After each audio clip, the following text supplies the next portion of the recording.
అస్సలవలకు వరహమతుల్లాహి వబర్కతహు.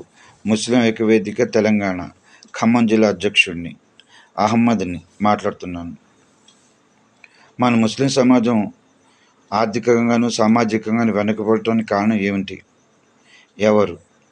మన ముస్లిం సమాజం వెనుకబడిపోవటానికి కారణం ముస్లింసే. ఎవరినూ నిందించాల్సిన అవసరం లేదు.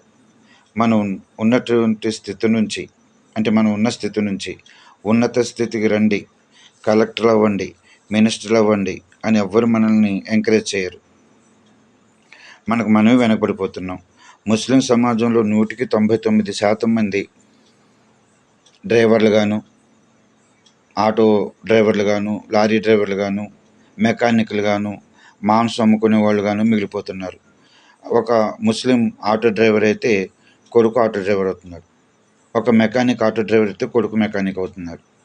ముస్లిం వ్యక్తి మాంసం అమ్ముకునేవాడైతే వాడు కొడుకుని చిన్నప్పటి నుంచి పక్కన కూర్చోబెట్టుకొని మాంసం అమ్మటం నేర్పుతున్నాడు.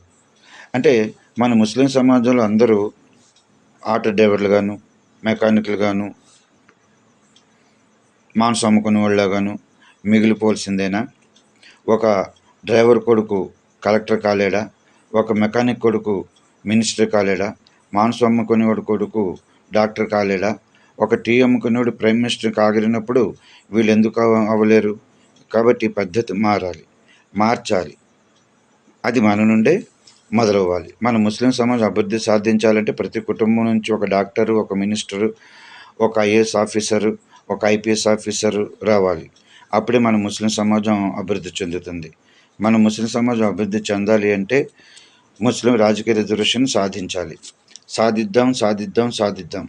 ముస్లిం రాజకీయ రిజర్వేషన్ సాధిద్దాం. జై ముస్లిం ఐక్య వేదిక.